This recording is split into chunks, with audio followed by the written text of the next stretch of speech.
Di dalam ayat ketiga surat Hud, Allah Subhanahu wa ta'ala berjanji kepada hamba-hamba yang senang beristighfar. Wa anistaghfiru rabbakum. Jadilah kalian orang yang selalu beristighfar kepada Rabb kalian. Salah satu kalimat yang Allah paling suka dari hambanya itu adalah astaghfirullahalazim. Jadi kalau kita pengen Allah itu senang kepada kita, kalau kita pengen Allah itu sayang sama kita, sering-seringlah ucapin astaghfirullahalazim. Sekali kita ngomong astaghfirullahalazim, sayang Allah sama kita itu bertambah. Itu kalau kita analogiin mirip kayak seorang suami yang kalau pengen nyenengin hati istrinya, maka dia memuji istrinya. Pernah? Maaf, salah nanya. Harusnya bukan pernah, mau gitu. Kalau pernah mah belum ya. Misalnya kalau suami pengen nyenengin hati istri gitu ya.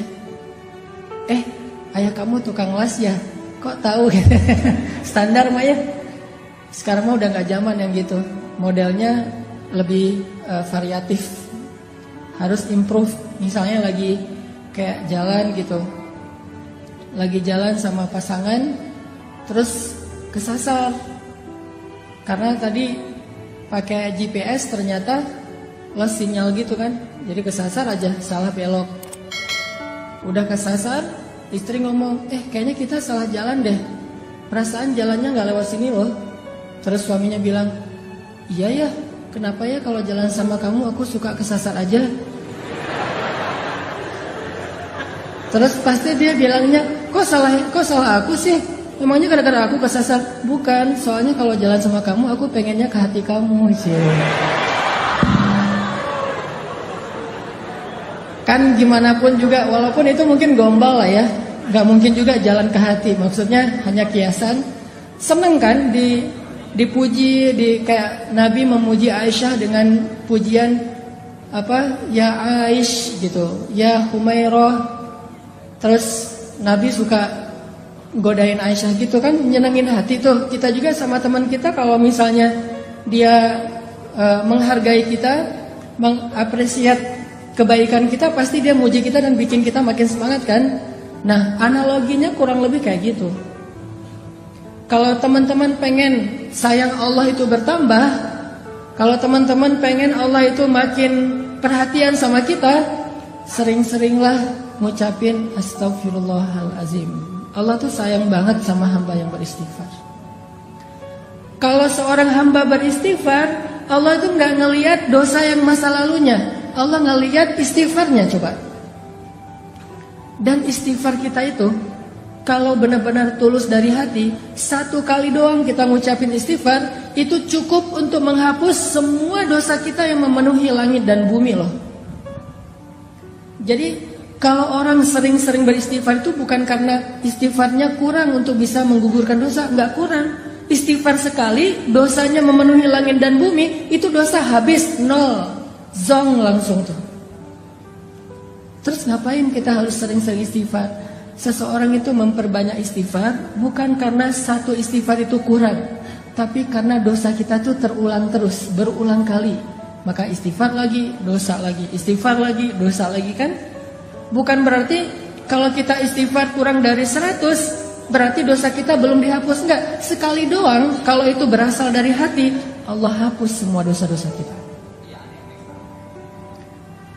Allah itu enggak ribet, enggak kayak manusia. Coba kalau kita ke teman kita ada kesalahan, minta maaf berapa kali biar dia maafin?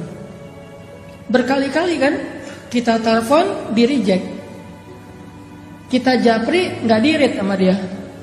Kita DM, gak dibaca-baca juga, gak dibalas. Kita request biar bisa masuk ke akun dia, gak diterima karena di lock akunnya. Itu manusia. Apalagi kalau dia udah sebel banget sama kita, langsung di blok tuh.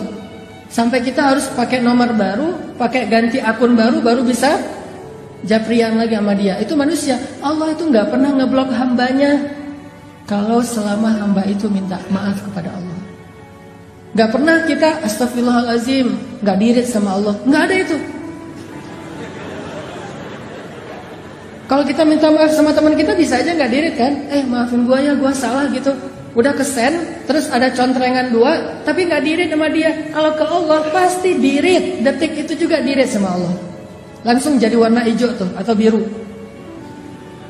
Astagfirullahalazim, sentreng langsung biru. Wah, Allah ngerit Karena Allah itu online-nya 24 jam sehari, nggak pernah offline, nggak pernah lost sinyal, nggak pernah habis baterai. Maaf ya nggak dirit, habis baterai lagi di charge, nggak ada itu. Apa ayat Allah itu online terus? Kulla yawmin huwa fi sya'n, fabi ayyi ala'i rabbikuma tukadziban. Setiap hari Allah online. Kulla yawmin huwa fi sya'n. Kalau kita nggak setiap hari online, atau kita online pun tapi sibuk dengan chat di grup yang lain. Grup ini cuma jadi CCTV doang kan? Kayak misalnya kita punya 3 grup SD, SMP, SMA gitu. Kalau udah nambah lagi nanti grup jomblo yang fisabilillah gitu. Nambah lagi gitu ya. Grup ayah muda misalnya. Terus ada lagi grup galau. Kenapa galau? Udah nikah tapi kayaknya ada kayak masalah gitu dalam pernikahan. Bikin grup juga tuh. Biar saling share pengalaman. Kalau dia kayak gitu ntar gini triknya gitu-gitu deh. Ada-ada aja lah pokoknya grupnya banyak tuh. Coba berapa grup yang kita sanggup aktif di dalamnya? Paling 1-2 doang. Sisanya kita cuma jadi CCTV. Kalau lagi heboh baru kita bacanya nge-scroll. Kadang-kadang gak dibaca juga. Pas dibuka langsung delete chat gitu. Biar gak memenuhi memori kita. Udah aja. Gak dibaca-baca juga tuh. Tapi Allah, kita di grup mana aja, Allah itu ketika kalian berdua, Allah yang ketiga. Kan ayatnya gitu kan? Jadi kita bikin grup berdua nih, Allah ada loh sebagai admin malah. Yang mensortir nih, ada yang bahasa-bahasa gak bagus nih, nanti bisa diblok sama Allah.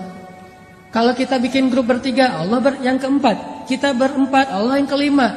Wa huwa ma'akum aina ma kuntum. Allah itu bareng dengan kita terus dimanapun kita berada. Dan Allah selalu online. La ta'khudhuhu sinatun wala naum. Kalau bahasa sosmed, dia gak pernah habis baterai, gak pernah lost sinyal. Ntar aja kita chatnya ya, gua charging dulu nih. Enggak. Allah selalu online. Dan walaupun Allah selalu online, yang minta ke Allah tuh banyak banget. Allah fallback dong, macam-macam segala macam tuh banyak banget yang minta ke Allah. Allah gak kewalahan. La ta'khudhuhu sinatu wala naum wala ya'uduhu hifdhuhuma. Gak pernah Allah kewalahan sama sekali. Walaupun kulla yaumin huwa fi sya'n. Jadi kalau kita minta maaf sama teman kita, bisa banget dia gak akan ngerit. Apalagi lagi sebel. Begitu nama kita muncul, gak akan dirit, langsung lewat. Padahal online tuh. Kayak kita misalnya sama kita orang yang udah nikah, misalnya lagi ada masalah sama istrinya, itu kan suka, maafin papa ya, misalnya segala macam. Atau teman kita juga gitu. Dia sih udah ngelihat WA kita, taunya dari mana? Last scene-nya kan ya. Misalnya kita nge-WA dia jam 9.30 pagi. Last scene-nya dia jam 9.35. Berarti kan dia baca kan? Terus last scene-nya lagi jam 10. Last scene-nya lagi jam 11. Last scene-nya lagi jam 12. Sampai malam, last scene-nya jam 11 malam. WA kita belum juga berwarna biru. Berarti dia tahu, cuman sengaja gak ngerit. Itu manusiawi banget tuh. Tapi Allah gak gitu. Allah gak ada last scene-nya 5 menit setelah kita istighfar, tapi gak ngebaca istighfar kita. Gak ada tuh. Di detik kita kirim istighfar ke Allah, detik itu juga Allah ngerit. Walaupun ngirimnya jauh loh ke langit, tapi kan Allah punya teknologi yang lebih canggih dari makhluk. Kita kirim ke Amerika aja langsung datang, langsung kebaca, apalagi dengan kebesaran Allah. Jadi pas kita bilang astagfirullahalazim, Allah langsung balas. Udah aku maafin, coba. Enak banget kan? Allah tuh baik banget tuh. Kita bilang astagfirullahalazim, detik itu juga Allah balas. Langsung Allah typing gitu kan? Allah typing Apa typingnya? Udah dimaafin. Terus kita balas lagi, Allah tapi dosa saya banyak banget. Udah lupain aja. Semuanya ya Allah, semuanya kata Allah. Jadi kita jadi kayak seneng gitu chat sama Allah semalaman. Allah nadenin semalaman. Yang capek dalam chat dengan Allah itu bukan Allah, kitanya yang capek. Allah gak pernah capek sama kita. Udah ya, udah lama banget nih, udah 2 jam kita ngechat. Banyak hamba-hamba yang lain loh yang pengen. Enggak, Allah mah gak kayak gitu. Kita doang nih yang ngerasa lelah chat sama Allah kan. Coba kita angkat tangan sama Allah. Pernah gak Allah bilang, udahlah angkat tangannya udah kelamaan, udah cukup. Giliran yang lain. Enggak, kita doang yang pegal tangan kita. Kita yang pegal dengan lisan kita. Kita yang ngantuk mata kita. Allah gak pernah pegal, gak pernah capek untuk mendengar chat dari hambanya. Enggak sama sekali. Jadi kalau ke manusia itu agak-agak ribet kalau minta maaf. Tapi kalau sama Allah itu mudah banget. Cuman satu doang yang Allah harapin dari kita. Begitu kita ngesend astaghfirullahalazim, itu jangan cuma kata-kata tapi berasa di hati. Yang Allah nilai itu hati kita tuh. Kalau yang kita ngeklik pas ngesend itu adalah lisan, Allah gak akan read. Mau sampai kiamat juga gak akan di-read sama Allah. Tapi kalau kita ngesendnya pakai hati, di detik itu juga langsung Allah typing. Kalau ngirimnya pakai hati.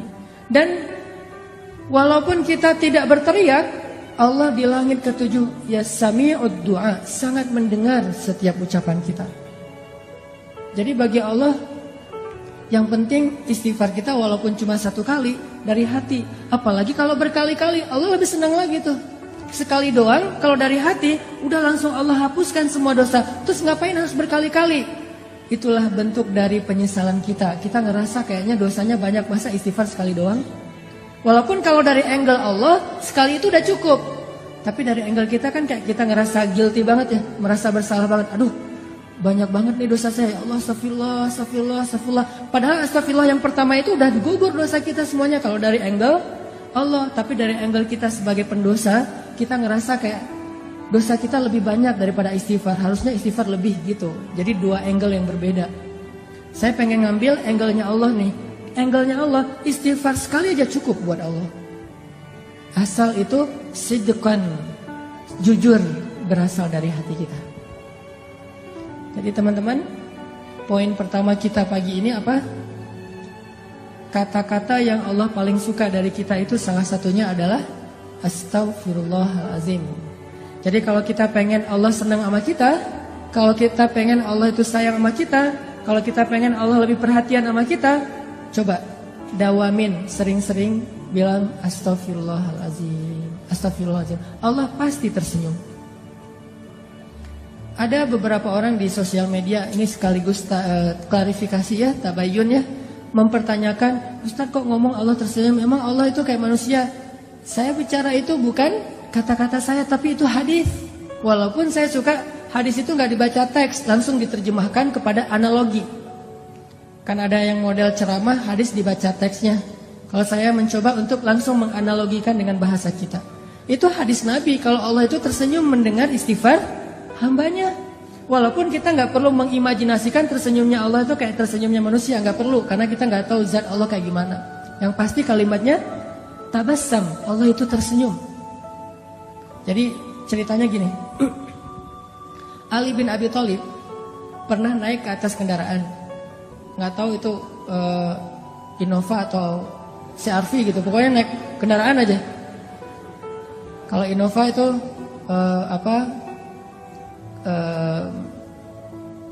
kuda. Kalau Alphard itu berarti onta merah. Gak tahu dia naik apa. Kan onta, teman-teman tahu harga onta?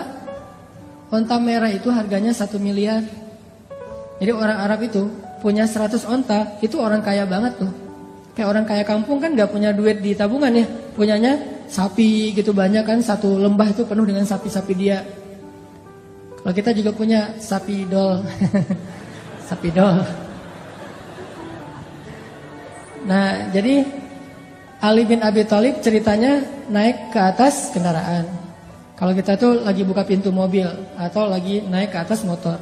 Pas naik Ali bin Abi Thalib membaca Bismillah ya Allahu Akbar. Jadi pas naik ke atas kendaraan bacanya Bismillah ya Allahu Akbar. Pas udah duduknya nyaman, pakai sabuk pengaman gitu, nyalain mesin, kemudian mobil atau motornya mulai jalan dikit-dikit nih. Ternyata bukan lewat mesin jalannya, didorong, soalnya harus dorong dulu baru nyala gitu. Motor butut misalnya.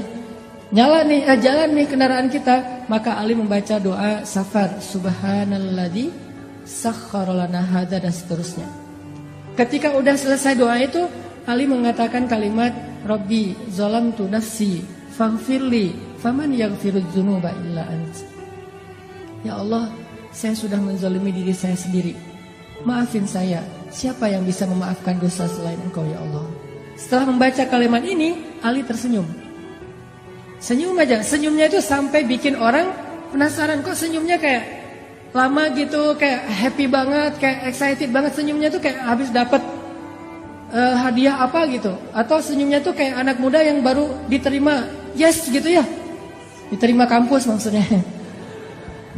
Coba kalau kita habis diterima, kita jadian yuk. Kasih waktu aku seminggu ya. Oh ya, itu kan seminggu paling berat tuh. Malam-malam yang gak bisa tidur, tahajud tiap malam. Ya Allah, Engkau lah yang menggenggam hati, balik-balikanlah hati dia ke arah saya gitu. Ternyata yang doa kayak gitu ada 2 orang. Terus hatinya tuh agak-agak labil gitu nih. Kenapa sih hati saya tuh kok deg-degan ya, sekali kanan sekali kiri, dua-duanya kuat-kuatan doanya nih. Ya Allah, balikinlah hati dia ke saya. Dia mau ngasih jawaban hari Minggu. Hari Sabtu itu kan hari yang paling deg-degan kan. Kok lu gak makan sih? Gue lagi gak enak makan. Kenapa? Lagi menanti jawaban.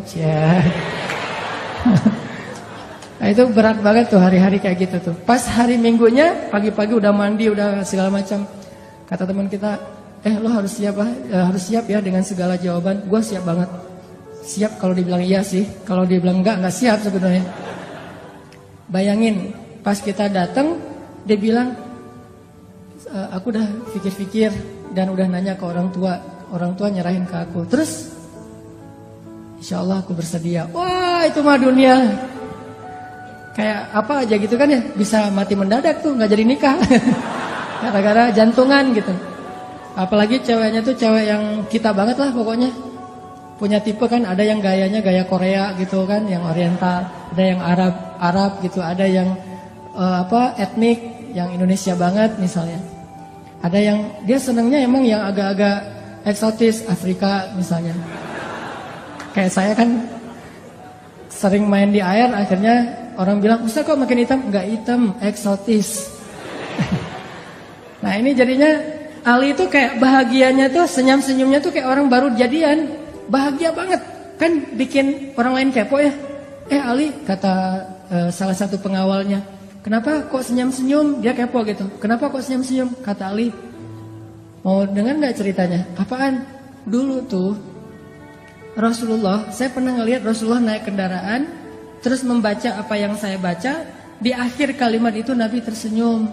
Dan saya juga kepo, nanya ke Rasulullah, ya Rasulullah, kenapa engkau tersenyum? Apa jawaban Rasul? Aku tersenyum karena Allah tersenyum.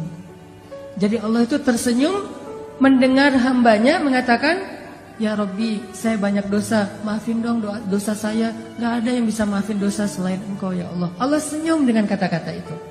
Akhirnya Nabi juga tersenyum karena bahagia terhadap senyumnya Allah. Akhirnya Ali juga tersenyum karena melihat Nabi tersenyum. Jadi itu disebut dengan istilah hadis musalsal kalau dalam ilmu hadis. Apa tuh hadis musalsal? Hadis berseri. Hadisnya itu bukan cuman teks, tetapi adegannya diikutin. Jadi kalau kita baca doa itu, idealnya kita bukan cuma ngebaca teks hadisnya, tapi ikutin juga adegan Rasulullah. Makanya saya pernah bilang, kalau kita beristighfar, astagfirullahaladzim, Rabbi, saya zalim banget sama diri saya sendiri. Tapi kan gak ada yang bisa maafin dosa sehebat Engkau ya Allah. Yang mudah banget tuh ngemaafin dosa hambanya. Ampunkanlah dosa saya ya Allah. Udah gitu senyum. Kenapa? Yakin karena Allah juga senyum waktu itu. Allah senang banget dengan kata-kata istighfar. Lupa seolah-olah ya, bukan lupa, seolah-olah Allah itu udah ngelupain semua dosa kita. Ya Allah, saya kan pernah berzina. Ngapain disebut-sebut lagi? Saya juga udah nggak ingat itu, udah dilupain sama Allah. Bukan lupa tapi sengaja dilupain, dihapus saja catatannya. Ya Allah, saya pernah minum, saya narkoba, saya riba, saya menzalimi orang lain, saya mengambil hak orang lain, saya durhaka sama orang tua, saya. Nol semuanya. Hanya dengan sekali bilang Astaghfirullahaladzim, Allah langsung senyum sama kita. Jadi Allah tuh bukan senyum sama hambanya yang setelah sekian tahun beribadah jadi seorang ahli tasawuf banget. Gak hanya itu, bahkan kepada pendosa, hari dia tobat, hari itu juga dia jadi kekasih Allah. Hari dia beristighfar, hari itu juga dia jadi kesayangan Allah Subhanahu wa taala. Makanya poin ini penting banget teman-teman. Kalau pengen Allah sayang dan senang sama kita, senyum-senyum sama kita, bilang astagfirullahaladzim, terus senyum dengan harapan Allah ini lagi senyum sama saya nih. Kalau sidqan minal qalb, benar-benar diucapkan dari hati. Dan ini gak ada manusia yang bisa kayak gini sama temennya, sama orang lain, sama keluarganya. Yang mudah memaafkan kayak Allah tuh gak. Paling-paling kalau teman kita ngemaafin kita, mungkin kesalahan kita masih wajar. Coba kalau kesalahan kita itu sekian tahun nyakitin hati dia, terus bayangin. Dari sejak 10 tahun yang lalu, sehari 5 kali kita nyakitin hati dia. Sehari 5 kali dia telepon kita reject. Padahal dia tuh paling baik loh sama kita. Coba bayangin ya, teman-teman nih. Pernah gak ngerasa kayak berjasa kepada seseorang? Pernah? Mungkin gak jasa seperti ayah dan ibu kita lah, tapi merasa kayak pernah ngebantu temennya gitu. Dan kita ngerasa kita tuh udah jadi orang penting buat dia, udah pernah punya jasa, pernah punya budi ke dia. Terus suatu saat kita gak butuh dia, cuman pengen nyapa doang. Bukan karena butuh, cuman pengen nyapa doang, silaturahim. Telepon, di reject. Bukan gak diangkat, kalau gak diangkat mungkin dia lagi kuliah, lagi di kamar mandi sehingga gak diangkat, atau lagi tidur. Ini di reject. Pas kita telepon, langsung di reject. Oh, mungkin ketekan gak sengaja gitu. Udah, telepon lagi. Dan itu gak telepon waktu itu juga. Kita telepon pagi sekali, di reject. Nanti siang telepon lagi, di reject. Sore telepon lagi, di reject. Maghrib telepon lagi, di reject. Malam telepon lagi, di reject. Sehari 5 kali, sudah 10 tahun kayak gitu, bayangin. Gimana tuh perasaan kita? Paling-paling dia itu paling baik itu nge-rejectnya tuh dengan tulisan. Lagi driving, lagi meeting, lagi on the way, lagi apa misalnya kan gitu. Kadang-kadang nge-rejectnya tanpa alasan, reject aja. Gimana perasaan kita? Harusnya kan Allah lebih dari itu, karena Allah sering kita reject. Allahu Akbar, Allahu Akbar. Suara radio tuh pindah channel. Suara TV pas waktu maghrib matiin, pindah channel gitu kan. Atau kita pakai gak sengaja gitu, alarm di handphone kita pakai suara azan, langsung di close gitu. Kalau di masjid langsung kita pindah tempat. Hayya 'alas shalah. Kadang-kadang kita nge-rejectnya tuh dengan keluhan lagi. Duh, udah waktu sholat aja gitu kan. Jadi kesan ke Allah itu kalimat keluhannya. Nelfon aja sih. Coba kalau kita digituin. Kan kalau misalnya ada yang nelfon kita, telepon masuk, suka ada nolaknya pakai apa kan? Ada menu custom gitu kan? Coba di custom terus kita nulis gini. Kok kamu ganggu aja sih? Bisa nggak ngirim ke orang kayak gitu? Berani nggak? Bahaya banget kan? Kita nelpon orang terus dia balas ke kita tulisannya ganggu aja sih. Gimana tuh perasaan kita? Kita tuh sering kayak gitu loh sama Allah. Aduh udah zuhur aja, udah asar aja. Apaan sih subuh-subuh kok ganggu orang tidur segala macam. Dan itu mungkin kita ngirimnya nggak dengan lisan, dengan hati. Bukankah Allah alimun bidzatis sudur, tahu banget ucapan di hati kita? Coba. Tapi begitu kita bilang astagfirullahaladzim, Allah itu lupain semua reject kita selama 10 tahun. Allah maafin semuanya. Coba kalau kita ke orang lain, dia nge-reject kita 10 tahun dengan dibalas kata-kata yang gak pantas gitu. Dia WA kita, dia bilang ganggu aja sih kerjaannya. Terus saja bikin kita sebel. Setelah 10 tahun dia datang, maafin saya ya. Gimana? Gak akan diirit sama kita. Itu artinya famay yaghfiruz dzunuba illa anta. Siapa sih yang bisa maafin dosa sehebat Allah Subhanahu wa taala? Itu kalimat itu maksudnya kayak gitu. Allah tuh maafin kita itu gak pernah perhitungan, gak pernah dendam sama sekali. Sehingga apalagi teman-teman yang menghalangi kita untuk istighfar kepada Allah. Ma gharraka bi rabbikal karim. Apa terus masalah kita untuk gak istighfar sama Allah? Masalahnya apa? Pasti satu doang masalahnya. Kita nge-nyepelein Allah. Kita nganggap Allah itu nggak penting. Padahal hidup kita itu 24 jam di tangan Allah Subhanahu wa taala. Tapi kita sombong, seolah-olah kita bisa hidup tanpa Allah Subhanahu wa taala. Dan itu pun istighfar. Kalau istighfar kita nggak dari hati, 1000 kali itu nggak ngaruh buat Allah, nggak akan diirit sama Allah. Makanya ulama ada yang bilang istighfar yang butuh istighfar. Istighfar butuh istighfar. Kan ada tuh yang pakai jiglak-jiglak gitu kayak hitung untuk ngitung itu gitu kan, apa istilahnya gitu lah ya, checker gitu kan, ada checker, terus kita istighfar, astagfirullah.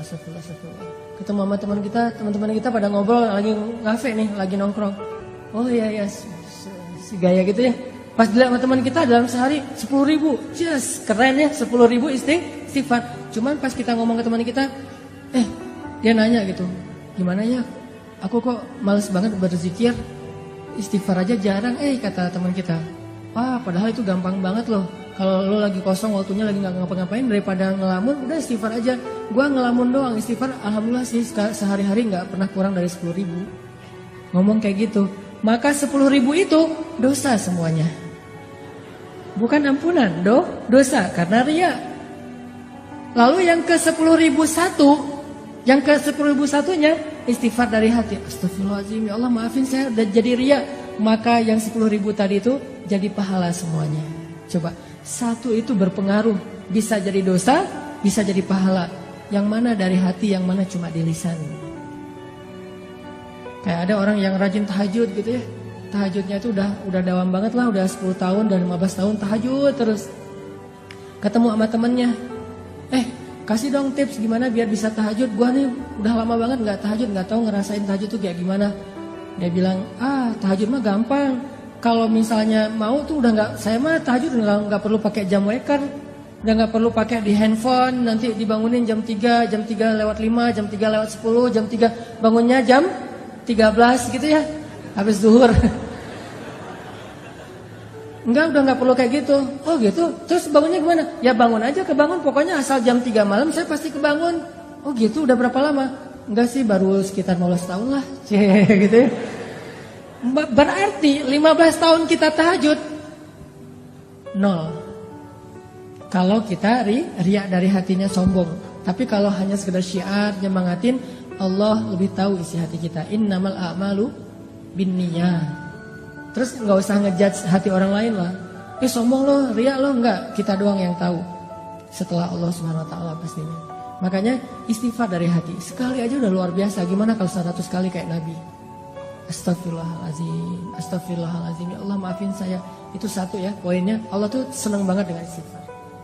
Kalau dalam bahasa hadis, senangnya Allah kepada taubat dan istighfar hamba itu kayak melebihi senangnya seorang hamba yang dia kehilangan bekal dan kendaraannya di tengah padang pasir. Jadi ada seorang laki-laki gitu, analogi dari Nabi nih. Nabi bikin kayak semacam ilustrasi gitu. Ada seorang laki-laki lagi musafir di tengah padang pasir, terus dia kehilangan ontanya, dia kehilangan bekal-bekalnya, kehilangan minumnya, airnya, semuanya tinggal sebatang kara di tengah padang pasir, nyari-nyari onta dan bekalnya itu nggak nemu. Sampai akhirnya dia berputus asa, nih saya bakalan celaka nih kali ini nih, apes banget sih. Kehilangan onta, bekal, air segala macam di tengah padang pasir, kayak di tengah samudra kan. Kalau di tengah laut kan juga kita nggak bisa minum, sama persis kayak di tengah padang pasir, panas nggak ada air. Wah ini pasti cuma bertahan 2 hari, besok saya mau mati nih kalau kayak gini. Di hari ketiga, detik-detik dia udah berat banget, udah dehidrasi banget. Tiba-tiba dia dalam keadaan antara sadar dan tidak, muncul onta di sebelahnya. Onta yang tadi hilang tiba-tiba datang nih di sebelah dia. Dia udah hampir putus asa, udah 3 hari nyari ontanya tuh. Tiba-tiba muncul dengan bekalnya, dengan air yang masih tempat air yang masih terisi. Kemudian dia tiba-tiba langsung bangkit, megang, ini halusinasi atau benar? Ternyata benar ontanya. Dia ambil air itu, saking bahagianya dia bilang, ya Allah, segala puji bagimu, engkaulah hambaku dan akulah Tuhanmu. Saking bahagia dia kebalik ngomongnya, ya Allah, engkaulah hambaku dan akulah Tuhanmu. Hadisnya kayak gitu. Saking senangnya sampai kebalik dia bicara, Allah lebih senang lagi kepada hamba yang beristighfar daripada laki-laki itu terhadap apa yang dia temukan. Ini ilustrasi senangnya Allah sama orang beristighfar. Senang banget Allah sama istighfar. Jadi bisa dibilang orang yang istighfar itu kekasih Allah banget. Di hari pertama dia istighfar udah jadi kekasih Allah. Kalau jujur dari hati. Jadi pas kita habis bikin dosa, astagfirullahaladzim, astagfirullahaladzim, Allah langsung, ya kekasihku. Langsung gitu. Padahal kita belum jadi ahli ibadah, belum jadi orang yang soleh-soleh amat, belum banyak berilmu, tapi cuma istighfar doang, langsung jadi ahli surga tuh. Saat itu juga jadi ahli surga. Terus gimana dengan orang yang istighfarnya udah 10 tahun, 15 tahun, yang dawam setiap hari istighfar? Pasti jauh lebih luar biasa lagi yang Allah berikan untuk dia. Orang yang baru sekali doang udah dikasih banyak anugerah, apalagi yang sudah sekian miliar kali. Jadi istighfar itu amal soleh paling ringan, tapi luar biasa kedudukannya di mata Allah. Poin yang paling Allah suka dari hambanya itu kalau hambanya udah beristighfar. Suka banget. Saking sukanya Allah kepada orang yang bersifat, Allah tuh gak rela menjadikan manusia itu sempurna seperti malaikat. Allah gak rela. Saking Allah suka dengan kalimat istighfar. Kata Nabi, seandainya kalian tidak berbuat dosa, maka Allah akan membinasakan kalian. Bayangin, kalau kita gak buat dosa, Allah akan binasain kita. Tapi jangan disimpulin, oh kalau gitu kita buat dosa aja ya. Enggak, artinya manusia itu sengaja Allah buat, tabiatnya, fitrahnya emang pendosa. Enggak sengaja aja buat dosa, apalagi sengaja kan.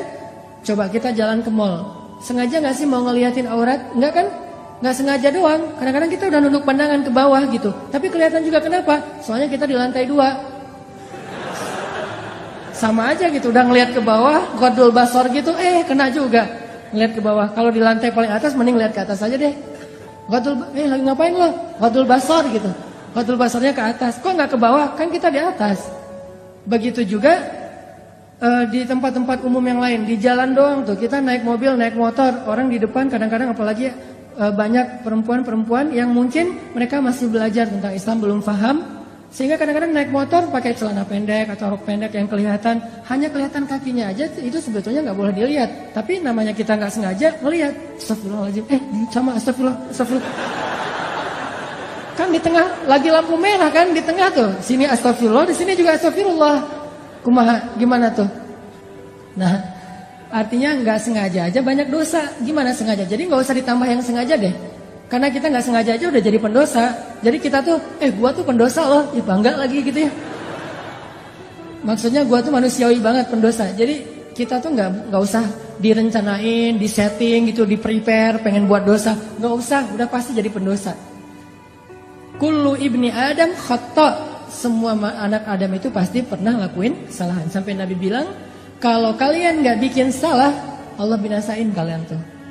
Terus Allah ganti dengan manusia yang lain, yang mereka akan bikin salah, lalu mereka minta maaf kepada Allah, yang Allah akan memaafkan kesalahan mereka. Allah tuh senang dengan istighfar.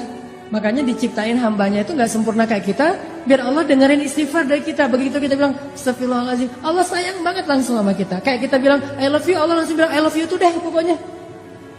Jadi kayak kata-kata yang paling sakral gitu kan, kata-kata paling sakral tuh I love you.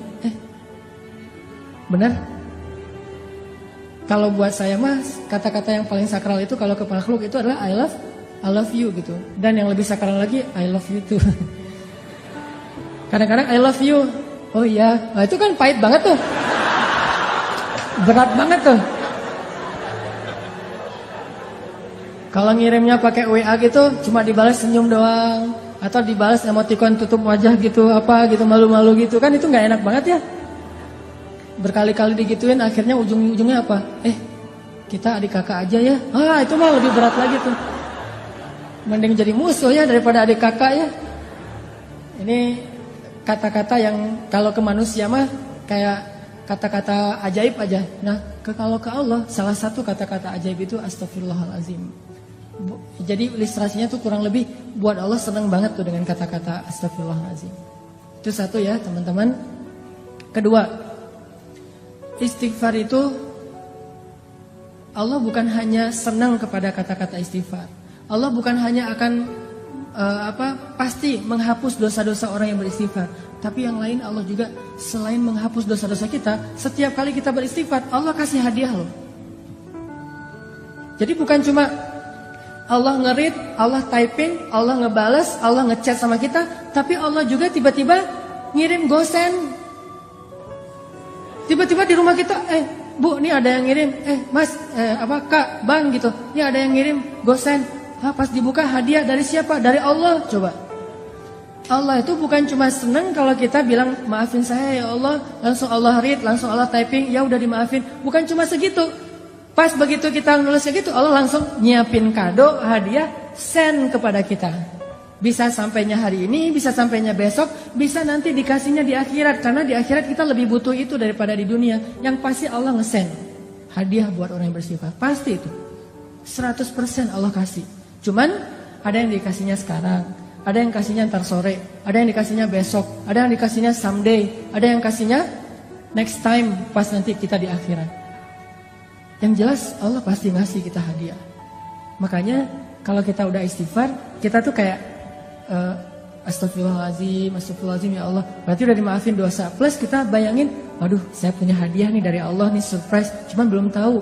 Nanti Allah kasih kapan? Begitu kita butuh Allah kasih. Kayak 3 orang yang terkurung di dalam gua kan. Hadis populer itu. 3 orang terkurung di dalam gua. Yang membuat mereka bisa selamat apa? Hadiah-hadiah terhadap amal soleh mereka di masa lalu kan ya. Yang tadi kita baca di ayat ketiga, Allah pasti membalas setiap kebaikan dengan kebaikan. Allah pasti balas.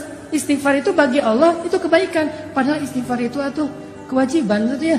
Namanya orang berbuat salah kan wajib minta maaf kan. Tapi bagi Allah itu bukan cuma kewajiban, kebaikan coba. Kalau kita ada orang minta maaf ke kita, kita bilang wajar sih orang dia salah pasti minta maaf dong. Tapi kalau Allah ngelihatnya nggak kayak gitu. Dia baik banget ya mau minta maaf gitu coba. Kurang baik apa Allah sama kita? Coba kalau kita disakitin orang, ditikung misalnya, lagi ngecengin, tiba-tiba teman kita nyalip duluan karena dia udah punya modal gitu. Kita ke rumahnya naik angkot terus macet-macetan dulu, dia naik ninja.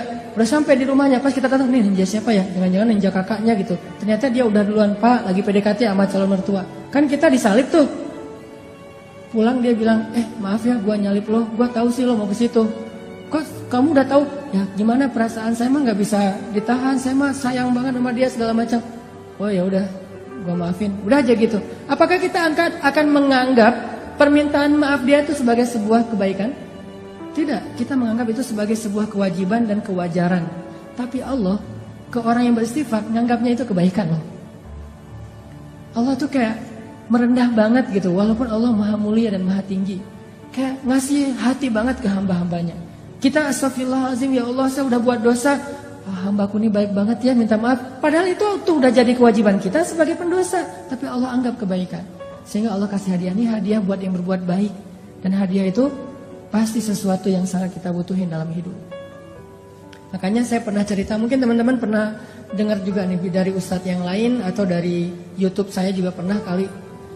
Keajaiban hadiah bagi orang yang beristighfar kan. Kisah siapa?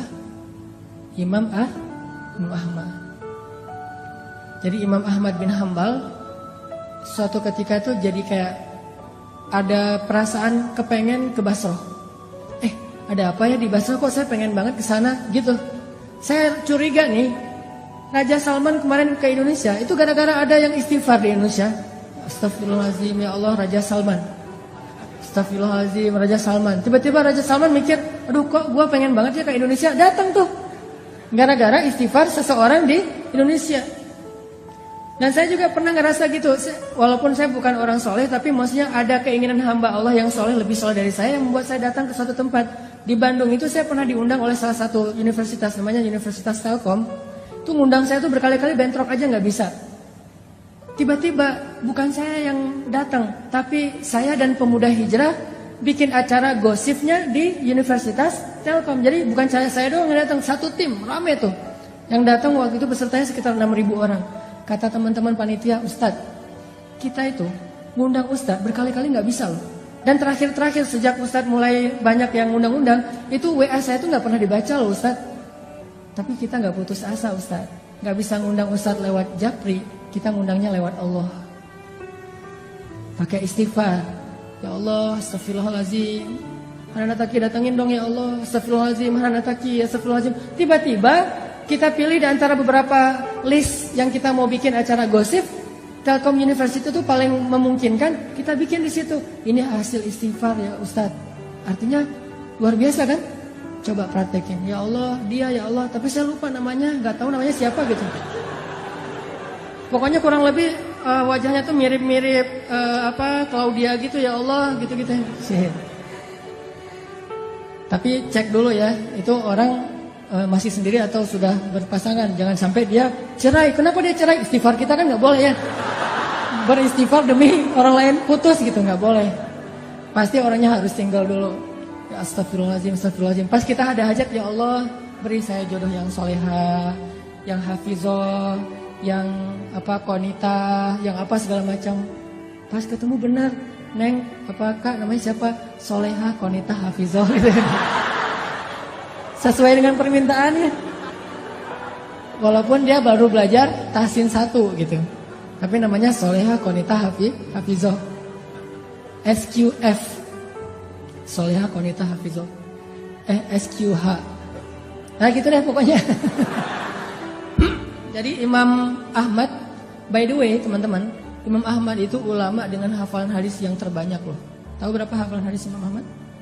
Kalau kita kan hafal hadis itu 1 ya, dari dulu sampai sekarang. Innamal a'malu ini ya. Kalau Imam Ahmad 1 juga, 1 juta. Hafalan hadisnya 1 juta. Imam Syafi'i aja gurunya Imam Ahmad itu respect banget, takjub sama Imam Ahmad. Imam Syafi'i tahu sendiri kan, yang hafalannya itu gimana? Kalau baca buku, beliau takut hafal. Baca buku takut hafal. Jadi kalau dia baca buku 2 halaman gitu, 1 halaman ditutup. Aduh, saya takut nih kehafal. Ditutup dulu biar nggak kehafal coba. Kita tuh, aduh, gimana ya cara hafal? Imam Syafi'i, aduh, khawatir kehafal nggak sengaja. Nggak sengaja kehafal. Kita mungkin satu-satunya yang kita hafal nomor telepon, cuma nomor telepon si dia. Kadang nomor telepon sendiri juga nggak hafal loh. Ustaz, nomor teleponnya berapa? Ntar ya, cari dulu. Tapi kalau nomor istri saya aja saya hafal banget tuh. Imam Ahmad hafalannya 1 juta hadis.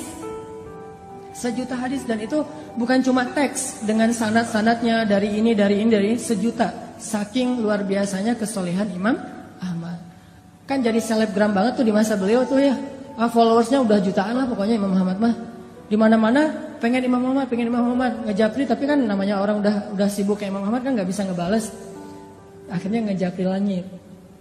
Tiba-tiba Imam Ahmad saya pengen banget ke Basrah. Ada apa ya di Basrah? Padahal saya nggak kenal orang loh di Basrah. Tapi pengen. Setelah berapa hari kepengen, akhirnya azam, udahlah saya berangkat aja. Siapa tahu ada sesuatu yang saya dapat kebaikan di sana. Berangkat ke Basrah. Namanya orang tawadu, rendah hati.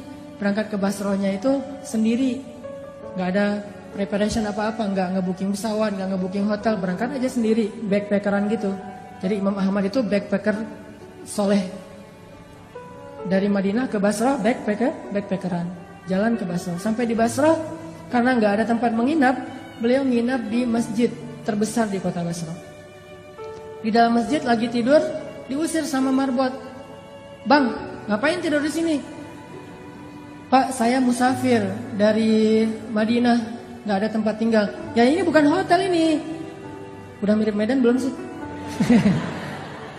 Bah gitu ya. Ini bukan hotel ini. Mbah, kenapa tidur di sini? Udah keluar gitu. Diusir aja. Ini Medan, Bung, gitu ya.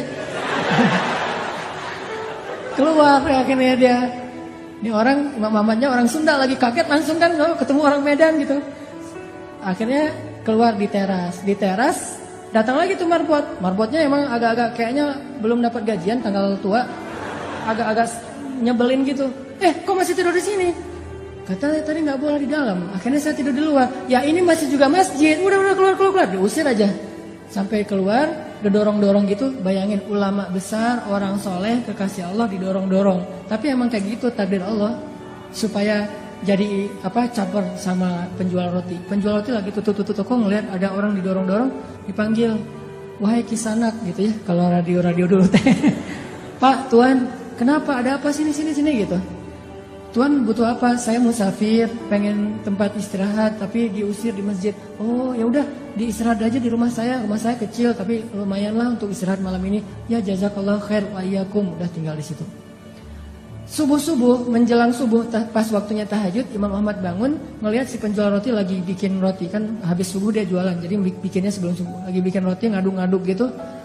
Setiap dia ngaduk dia bilang astagfirullahaladzim, astagfirullahaladzim, astagfirullahaladzim gitu. Bayangin. Dawamkan satu perbuatan yang dibarengi dengan istighfar. Lagi nyalain motor, astagfirullah, astagfirullah gitu. Bisa, lagi ngaduk juga bisa, lagi ngapain juga bisa. Selama itu satu perbuatan yang mubah. Mubah itu boleh-boleh aja. Jangan sambil berbuat dosa istighfar gitu. Atau istighfar tapi asik. Gimana istighfar tapi asik? Istighfar sambil main PlayStation. Wah, astagfirullahaladzim gitu. Nah, itu mah gak boleh ya. Itu namanya mencampur adukan antara hak dan wala talbisul haqqal bil batil. Janganlah kalian mencampur adukan hak dan batil. Astagfirullahaladzim, astagfirullahaladzim. Daripada ngelamun, daripada bengong gitu, mending daripada bersiul, ya udah astagfirullah aja. Walaupun mungkin bersiul boleh-boleh aja, tapi yang nggak dapat pahala, walaupun nggak dosa juga gitu. Astagfirullah. Imam Ahmad perhatiin, ini saya lihat udah 10 menit istighfar melulu. Didatengin sama Imam Ahmad. Tadi kepo juga. Mas, Bang, kan di Medan ya, Bang, A gitu. Oh orang Bandung ya. Bang, saya lihat abang istighfar terus setiap ngaduk ini. Ya kenapa? Enggak, saya penasaran aja udah berapa lama kayak gitu. Alhamdulillah udah sekitar 10 tahun saya kayak gini. Saya selalu kalau ngaduk roti itu istighfar biar ada kebaikan setiap adukan roti. Siapa tahu rasa rotinya lebih gurih kalau bahasa kita. Oh udah 10 tahun, alhamdulillah. Terus boleh tahu nggak hasil dari dawamnya istighfar 10 tahun itu apa? Abang udah dapat apa nih dari istighfar? Alhamdulillah sejak saya istighfar kayak gini, Allah selalu ngasih apa yang saya minta. Gak pernah saya berdoa yang Allah tolak, semuanya dikabulin sama Allah. Kecuali satu yang belum dikabulkan. Apaan? Saya tuh pernah berdoa, ya Allah saya pengen banget selfie sama Imam Ahmad. Pengen banget tuh. Gak apa-apa Allah sekali aja, yang penting bisa ketemu sama Imam Ahmad. Pengen jabatan tangan, pengen tahu wajah orang yang hafal hadis sejuta hadis itu kayak gimana. Saya minta ke Allah, cuman mungkin belum aja, tapi saya yakin pasti akan dikabulkan. Imam Ahmad langsung nangis coba. Masya Allah. Jadi ini nih yang menarik saya ke Basrah nih. Istighfar dialah yang membuat Imam Ahmad pengen banget ke Basrah. Bela-belain habis-habisan sampai diusir-usir di masjid gara-gara dia beristighfar. Jadi pengaruhilah hati seseorang, pengaruhilah hidup seseorang dengan istighfar kepada pemilik hati dan kehidupan orang itu. Astagfirullah, astagfirullah. Tapi jangan baru istighfar 3 kali mintanya banyak gitu. Istighfar dulu aja. Dawamin, nanti kalau kita butuh, jadi mintanya itu kayak apa, pamungkas ya. Kalau kita butuh banget, minta pakai istighfar. Jangan diobral. Istighfar 10 kali, ya Allah saya udah 10 kali nih. Boleh minta ini enggak? Enggak, dawamin dulu aja. Walaupun kalau untuk dosa sekali cukup, tapi kalau untuk yang hadiah, kalau bisa lebih banyak. Sampai setahun, 2 tahun kita dawamin, nanti lihat deh hasilnya tuh luar biasa. Pokoknya kalau kita punya hajat sesuatu, yang pertama yang harus kita lakukan itu adalah minta kepada pemilik segala sesuatu. Ada hajat apa? Minta kepada pemilik segalanya. Misalnya pengen sesuatu yang baik atau yang minimal mubah, pengen jalan-jalan. Istighfar aja, astagfirullahaladzim, astagfirullahaladzim. Nanti begitu kita minta ke Allah, ya Allah saya pengen haji banget nih. Istighfar kita udah 10 tahun, langsung Allah kasih kejutan yang kita gak pernah menduga-duga loh. Jadi gampang banget, tinggal minta aja sama Allah. Yang harus kita prepare dari sekarang itu adalah bikin diri kita itu orang yang sangat diperhatikan sama Allah. Kalau kita udah jadi kayak ring satunya Allah, masuk grupnya itu yang Allah juga memprioritaskan banget. Grup itu, siapa grupnya? Grup orang yang rajin istighfar. Masuk ke grup itu, dan Allah yang mengadminin grup itu. Kita nggak tahu apakah kita udah masuk atau belum, tapi berusaha aja. Siapa tahu setelah sekian tahun kita istighfar, akhirnya Allah mengundang kita, menginvite kita masuk ke grupnya orang-orang yang rajin beristighfar. Kalau udah masuk ke grup itu, setiap kali Allah ngeposting, ngebroadcast kebaikan-kebaikan, ini ada diskon apa gitu, kita langsung dapat nih. Makanya pantaskan dulu diri kita, dawamin. Akhirnya Imam Ahmad bilang, sayalah Ahmad bin Hambal. Oh benar ini Ahmad bin Hambal? Ya nggak salah, nggak salah. Masya Allah, udah pelukan. Ini keajaiban dari istighfar. Coba, butuh apa dalam hidup? Pasti kita punya banyak kebutuhan. Sampai kita minta garam aja, kata Nabi, minta dulu ke Allah baru cari di warung. Jadi sebelum kita ke warung nyari garam, ya Allah garam, ya Allah, cari uang receh beli di warung. Terus apa gunanya minta ke Allah? Banyak gunanya. Siapa yang bilang kita akan sampai di warung? Siapa yang bilang garam itu akan sampai ke rumah kita? Siapa yang bilang garam itu menjadi kebaikan buat kita? Siapa yang bilang bahwa kita akan hidup sampai masakan kita itu selesai dan kita bisa memakannya? Istighfar, minta ke Allah sebelum kepada yang lain. Astagfirullah, minta ke Allah, astagfirullah. Pengen apa aja istighfar. Sampai dulu di zaman Imam Hasan Al-Basri, tabi'in, ada 3 laki-laki yang datang nemuin Imam Hasan Al-Basri. Ya Imam Hasan, saya itu gak punya anak, udah lama menikah tapi belum dikaruniai anak. Kata Imam Hasan Al-Basri, banyak-banyak istighfar ya bu. Oh ya, siap-siap, pulang. Datang lagi orang kedua, gak punya kerjaan, miskin. Ya Imam Hasan, saya tuh miskin, fakir, susah banget untuk dapatin rezeki. Gimana tuh? Kata Imam Hasan, banyak-banyak istighfar ya bu. Oh ya, pulang. Datang lagi yang ketiga, Imam Ahmad, saya itu sakit, udah sekian tahun dan belum sembuh-sembuh. Apa yang harus saya lakukan? Banyak-banyak istighfar ya. Ya, pulang. Muridnya Imam Ahmad nanya, heran, soalnya jawabannya template gitu kan? Bukan jawaban yang langsung ditulis ada masalah apa? Enggak, template. Jadi ini jawaban untuk segala pertanyaan. Imam Hasan Al-Basri itu udah bikin template banyak istighfar. Udah aja, siapapun yang curhat ke beliau send template yang sama. Kayak admin banget kan? Akhirnya muridnya Hasan Al-Basri nanya, ya Syekh, kenapa harus kayak gitu? Semua jawabannya sama, padahal pertanyaannya beda-beda. Kata Imam Hasan, tidakkah kamu membaca Al-Quran di surat Nuh? Allah mengatakan, faqultu astaghfiru rabbakum innahu kana ghaffara yursilis samaa 'alaikum midrara wa yumdidukum bi amwalin wa banin wa yaj'al lakum jannatin wa yaj'al lakum anhara. Coba, beristighfarlah kalian kepada Tuhan kalian, Allah pasti akan mengampuni. 1. Allah akan menurunkan hujan yang sangat lebat. 2. Allah akan memberikan harta yang sangat banyak. 3. Allah akan memberikan keturunan untuk kalian. 4. Allah akan memberikan kebun-kebun atau ladang. 5. Allah akan memberikan air sungai yang mengalir. 6. Istighfar. Tapi fadilahnya macam-macam. Sehingga masalahnya apa aja, jawabannya sama, istighfar. Butuh air, istighfar. Butuh jodoh, istighfar. Pengen punya anak, istighfar. Kerjanya susah, istighfar. Apapun masalah kita, istighfar. Dan itu means-nya apa? Artinya apa? Artinya yang menghalangi kebaikan dalam hidup kita itu cuma 1, dosa. Yang buat hidup kita tuh susah dalam hidup itu cuma dosa. Makanya kalau pengen hidupnya jadi mudah, hilangkan dulu dosa. Dan cara menghilangkan dosa itu hanya dengan istighfar. Kita mau memperbaiki masa lalu gak mungkin. Kita hanya bisa menyesali masa lalu dan minta maaf kepada Allah dan memperbaiki masa depan. Allah akan mudahkan. Jadi yang kedua poinnya teman-teman, kita ada hajat apa? Istighfar. Kalau belum terkabul, berarti emang istighfar kita itu belum masuk grup. Masih japrian, belum broadcast. Pantaskan diri kita supaya Allah invite ke dalam grup orang yang rajin istighfar, sehingga nanti Allah kasih kita hadiah, voucher, kupon istimewa yang hanya dikasih kepada orang-orang yang Allah cintai. Itu yang kedua. Hari ini mungkin 3 aja keajaiban dari istighfar. Yang ketiga, teman-teman yang dirahmati Allah, istighfar itu bagi Allah dan bagi Rasulullah SAW itu bukan hanya kebaikan untuk di dunia, tapi istighfar itu mengubah status kita di akhirat. Coba teman-teman renungkan kisah seorang laki-laki yang membunuh 100 orang tuh. Yang ke-100-nya kiai lagi. Yang ke-100-nya ustadz. Dibunuh sama dia. Tapi setelah itu dia nyesel, dia bilang astagfirullahaladzim ya Allah.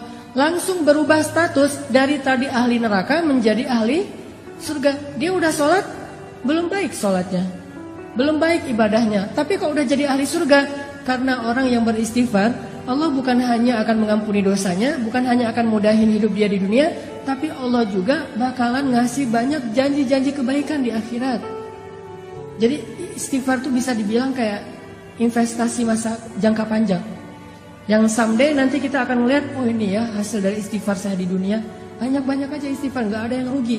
Demi Allah, tidak ada ruginya beristighfar jika didasari dengan hati yang ikhlas. Demi Allah, nggak ada ruginya berzikir jika didasari dengan hati yang ikhlas. Demi Allah, nggak ada hamba yang datang kepada Allah pulang dalam keadaan kecewa. Itu nggak ada. Dari zaman Nabi Adam sampai akhir zaman, nggak ada yang datang kepada Allah pulang dalam keadaan kecewa. Itu nggak ada. Kalau kita datang ke rumah dia pulang kecewa, itu biasa. Pasti sering. Kita nelpon kecewa, kita japri kecewa, kita caper-caperan kecewa, itu biasa. Dengan makhluk kecewa itu biasa banget. Tapi dengan Allah, kalau kita kecewa bukan karena Allah, karena dosa kita sendiri, menzolimi diri sendiri. Makanya teman-teman yang dirahmati Allah, yuk kita dawamin istighfar. Mulai sekarang kita bikin target deh. Kalau ustadz-ustadz yang lain pernah menjelaskan tentang keajaiban. Sebetulnya dalam Islam itu ada 3 amalan ya. Itu hasilnya itu ajaib banget. 1 sedekah, 2 tahajud, 3 istighfar. Kalau sedekah mungkin teman-teman sering dengar dari Ustadz Yusuf Mansur. Tahajud juga Ustadz Arifin Ilham. 1 dari 3 itu adalah istighfar. 3 amalan ini nih, itu ajaibnya itu pokoknya menurut saya itu unik aja. Kayak ngasihnya itu cash gitu. Gak nyicil, cash langsung di dunia langsung dikasih. 3 tuh, sedekah, tahajud, istighfar. Karena saya hari ini dikasih tema tentang istighfar, kita coba azam mulai sekarang saya pengen banyak-banyak istighfar. Nanti suatu saat kalau butuh apa-apa, kita udah punya modal nih, istighfar sekian tahun, sehingga Allah mudahin urusan kita dari sekarang. Karena makin lama kita mulai, makin lama kita mengambil hasilnya. Ibarat makin lama kita bercocok tanam, makin menunda-nunda waktu, makin lama panennya. Dari sekarang aja nih kita mulai nanam bibit-bibit istighfar. Nanti mudah-mudahan setelah 6 bulan Allah akan menunjukkan hasil dalam kehidupan kita. 6 bulan lagi pengen apa? Setahun lagi pengen apa? 2 tahun lagi pengen apa? Dan kepengen kita kadang-kadang berubah-ubah, tergantung kebutuhan. Pokoknya kita pasti punya hajat suatu saat nanti. Mulai sekarang kita bikin investasinya dengan istighfar. Suatu saat ketika kita berdoa kepada Allah, Allah akan menganggap ini doa hambaku yang rajin beristighfar. Kayak cerita-cerita tadi. Itu aja yang bisa saya sampaikan. Dan insya Allah nanti di akhir sesi kita akan ada sesi penggalangan dana untuk saudara-saudara kita. Kalau nggak salah panitia di Palestina. Itu Palestina atau Syam? Oh, Somalia, Masya Allah. Untuk saudara-saudara kita di Afrika, di Somalia yang berada dalam kondisi kelaparan. Dan kita tahulah, pasti kalau googling banyak banget tuh bahan tentang gimana kondisi di Somalia. Yang anak bayi itu sampai minum air dari genangan yang ada di tanah. Saking kurangnya air, kurangnya makanan. Jadi kita coba belajar untuk buka puasanya barengan dengan saudara kita di Somalia. Jadi infak kita hari ini akan disumbangkan ke Somalia untuk takjil saudara-saudara kita yang kelaparan di Somalia. Jadi silakan nanti kita niatkan, ini buat takjil adik saya di Somalia, ini buat takjil kakak saya di Somalia. Infak semampu kita, dan walaupun sedikit tapi tetap ngasih. Jangan sampai kita nggak ngasih. Kalau nggak ngasih sekarang nggak apa-apa, nanti ngasih di waktu yang lain. Yang jelas kita komitmen dulu, berazam dulu, saya pengen bantu nih. Mudah-mudahan dengan kayak gitu nanti Allah kalau kita minta sesuatu, Allah pasti ngasih. Kalau nggak dikasih sekarang, pokoknya dikasih. Nggak akan mungkin Allah nggak berkomitmen. Fadhkuruni azkurkum. Ingat aku di waktu kalian senang, aku ingat kalian di waktu kalian susah, insyaallah. Nanti di akhir sesi panitia akan menyebarkan kotak infak buat saudara-saudara kita semampu kita yang bisa kita sumbangkan. Dan marilah kita tutup sesi kita hari ini dengan muhasabah, dengan berdoa, dengan beristighfar. Mungkin diawali dulu dengan istighfar bareng-bareng ya, sekitar 100 kali. Setelah itu nanti kita berdoa. Astaghfirullahalazim, astaghfirullahalazim, astaghfirullahalazim, astaghfirullahalazim, astaghfirullahalazim.